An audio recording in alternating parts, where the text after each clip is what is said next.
Panoodin nyo tong video na to mga kaputi. Sigurado ako na magugulat din kayo na sobra kasi tignan nyo yung ginawa sa ice cream. Ayan, dapat pala pag bibili tayo ng ganitong ice cream, dapat pala ganito yung ipa-request natin kasi tignan nyo yung ginawa. Ay, naglagay siya ng konting ice cream dun sa apat, tapos tinapala niya pa ng isang apat, tapos tsaka nilagyan pa ng isang ice cream. Tapos tignan nyo kung gaano kataas yung magagawa niyang ice cream.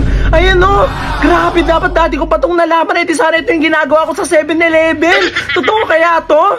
Wow! Grabe, ang galing naman nun mga kaputi. Ganun pala dapat yung gagawin natin kapag bibili tayo ng mga ganong klaseng ice cream. Ngayon ko lang nalaman nyo, mas marami pala tayo makukuha ang ice cream kapag ganun yung ginawa natin. Kapag naglagay tayo ng konting ice cream sa isang apat, tapos papatungan pa natin siya ng isang apat, tapos lalagyan pa natin siya ng maraming ice cream, talaga marami kang mailalagay. Ngayon ko lang nalaman nyo na sakto favorite na favorite yung ice cream sa 7-Eleven at lagi akong bumibili doon. Subukan gagawin natin yung para mas marami tayo makuha at mabiling ice cream. So tara na, pumunta na tayo sa 7-Eleven, tatry ko yun. Sana payagan ako na gawin yun. At ito na nga, hindi na nga tayo magpapatumpik-tumpik pa. Agad-agad na nga rin tayo dito aalis nga sa bahay para nga pumunta nga sa 7-Eleven at magawa ngayon na panood natin na yun sa TikTok. Sobra nga talaga ako namanghanga nung napanood ko nga yun sa TikTok kasi talaga hindi ko nga akalain na pwede palang gawin yung para talaga mas marami kang ice cream na mailagay sa apat. At dahil medyo malapit nga lang naman sa amin nga itong 7-Eleven, agad-agad na nga rin kami nakarating dito at agad-agad na nga rin ako pumasok sa loob. Ayan, so nandito na nga tayo sa 7-Eleven. So magtatanong muna tayo kung pwede natin gawin tong nag-trending. So let's go. At syempre, hindi naman nga natin pwede gawin ngayon ng basta-basta kaya kailangan muna natin magpaalam para nga magawa na panood natin na sa TikTok. Pinakita ko nga lang kay kuya nga yung video nga na nakita nga natin sa TikTok para nga malaman niya nga kung ano ngayon gagawin nga natin. At talaga namang super saya ko nga kasi talagang pumayag nga itong si kuya na gawin nga natin yung napanood natin na sa TikTok. So gagawin natin ay bibili tayo ng maliit na apa kasi yung apa ng 7-Eleven ay malaki. So ito. So dahil nga kailangan nga natin ng dalawang apa nga dun sa gagawin nga natin, kailangan natin ng malaking apa pati ng maliit. Kaya bumili nga ako dito sa kanila din ng maliit na apa. So ito na, bumili tayo dito sa 7-Eleven din ng cone na ganito, yung maliit.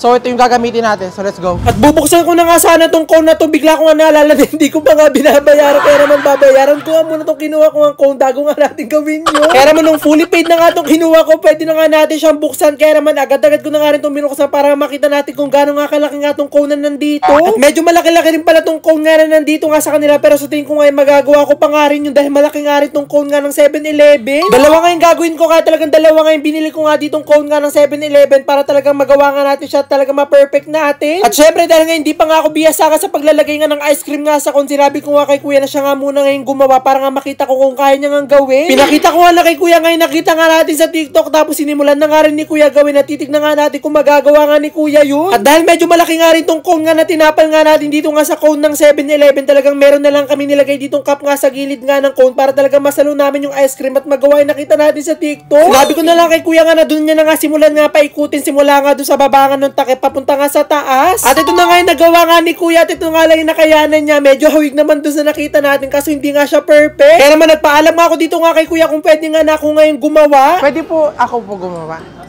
At dahil nga pumayag nga si kuya, agad-agad na nga natin gagawin yun at talagang titignan nga natin kung mape-perfect nga natin yung kahit nga hindi nga ma-perfect, basta magawa nga lang natin siya ng ayos. Kaya naman ito na nga, sisimulan na nga natin mag-attempt nga na gawin ngayon. Nakita nga natin na yun sa TikTok at titignan talaga natin kung kaya natin siya gawin dito sa 7-Eleven. Medyo kinakabahan pa nga ako dito kasi kanina ko pa nga binababa nga tong handle nga dito nga sa ice cream kasi wala talagang lumalabas na ice cream.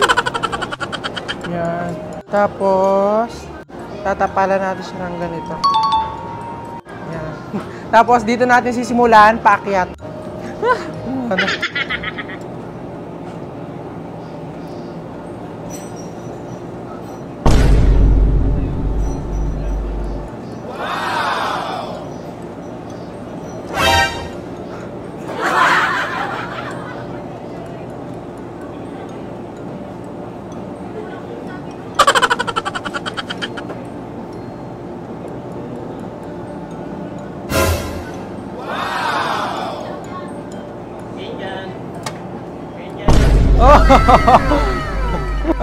Diba?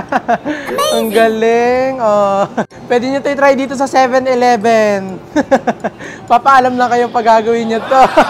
Oh, diba? Ang laki. Oh. Dalawa yung nagawa natin. Ito yung ginawa ni kuya. Nilagay natin siya dito sa cup ng Big Gulp para talagang hindi matapos. Kasi ito yung ginawa ko. Di ba? Medyo may ano naman, katulad naman doon sa napanood natin, pero okay na to.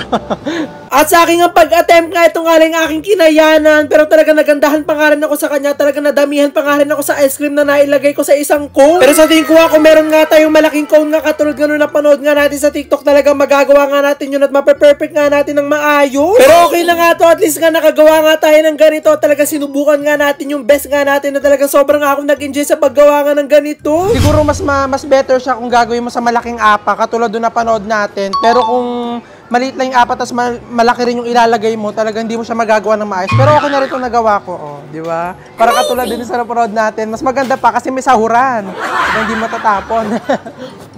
At nung okay na nga lahat, binayaran ko na nga lang itong mga pinagamitan ko nga dito, tapos tinake out ko na nga lang to. At dahil nga dalawa nga yung nagawa nga natin, yung isa nga binigay ko na nga lang dito nga sa bata. Amazing!